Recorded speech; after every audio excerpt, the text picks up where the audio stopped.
ఓం నమ శివాయ. ఓం నమో నారాయణాయ. నరదృష్టి నివారణ కాళభైరవాయ నమో నమః. ఓం కాళకాలాయ విద్మహే కాళాతీతాయ ధీమహి తన్నో నరదృష్టి నివారణ కాళభైరవ ప్రచోదయాత్. హరి ఓం. మా ఛానల్కి స్వాగతం. చూస్తున్న వీక్షకులకు ప్రేక్షకులకు ప్రియ కాళభైరవ భగవద్బంధులకి స్వాగతం పలుకుతూ మమ్మల్ని ఎంతగానో ఆదరిస్తూ ఉండబడినటువంటి ప్రియ సోదర సోదరీమణులకు జ్యోతిష్య అభిమానులకు సనాతన ధర్మ సంరక్షకులు అందరికీ కూడా శ్రీ విశ్వావసునామ సంవత్సర చైత్రమాస శుద్ధ బహుళపక్ష ఆదివారం అమావాస్య సందర్భంగా అందరిపైనను ఆ కాళభైరుడి యొక్క కృప కటాక్ష వీక్షణ ఉండాలని కోరుకుందాం. ద్వాదశ రాశుల్లో గ్రహ గమనాన్ని ఒకసారి వీక్షింపచేద్దాం. మేషరాశిలో ఏడాది తర్వాత రవి సంచార స్థితి, వృషభ రాశిలో దేవగురు బృహస్పతి చివరార్ధ సంచార స్థితి, కర్కాటక రాశిలో కుచ భగవానుడు నీచ భంగ రాజయోగ సంచార స్థితి, కన్యరాశిలో కేతు సంచార స్థితి, మీనరాశిలో చతుర్గ్రహ సంచార స్థితి, బుధ భగవానుడు శుక్ర భగవానుడు శని భగవానుడు రాహు భగవానుడు సంయోగ సంచార స్థితితో ద్వాదశ రాశుల్లో గ్రహ గమనాలు ఈ విధంగా ఉన్నాయి. కన్యరాశి వారికి శనివారం శని త్రయోదశి సందర్భంగా, ఆదివారం అమావాస్య సందర్భంగా ఎలాంటి విధులు పాటించాలో ఈ వీడియోలో సవివరంగా సంపూర్ణంగా తెలుసుకుందాం.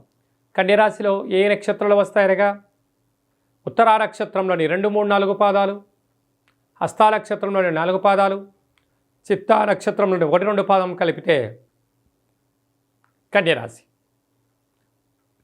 రాశిలోనే కేతు సంచార స్థితి చివరార్ధ సంచార స్థితి ఉన్నప్పుడు చిన్న చిన్న విషయాలకు ఆందోళన, ఆవేశము, అనారోగ్యము, 8 గ్రహాలతో బాధ ఒకేసారి కనపడుతూ ఉంటుంది. కనుక ఇలాంటి కాల సమయంలో తొందరపాటు నిర్ణయాలకు ఇది సరైన సమయం కాదు. సప్తమ స్థానంలో శని రాహుల కలయిక, బుధ శుక్ర సంచార స్థితి ఉండడం వలన శని త్రయోదశి పూజలో పాల్గొనడం, ఆదివారం అమావాస్య సందర్భంగా వీరు నూతనమైన వాహనాలు కొనుగోలు చేయాలి, కొత్త పనులు ప్రారంభించాలి, అనేక కార్యక్రమాలతో ముందుకు తీసుకెళ్ళాలి, భవిష్యత్తులో ఉన్నతమైన భవిష్యత్తుకు స్వాగతం పలకాలి అనుకుంటున్న వారందరూ కూడా ఈ విధులను పాటించాలి అని చెప్పి గుర్తుపెట్టుకోగలగాలి.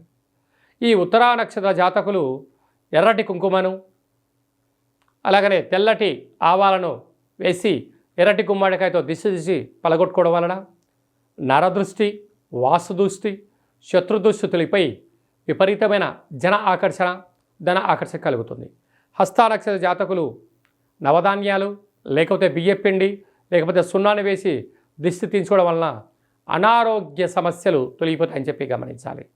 అలానే చిత్తా నక్షత్ర జాతకులు 7 కలర్లు కలిగినటువంటి కుంకుమను వేసి దిష్టి తీయించుకోవడం వలన కుజదోష, సర్పదోష, నాగదోషాలు తొలగిపోతాయని చెప్పి కూడా గమనించాలి.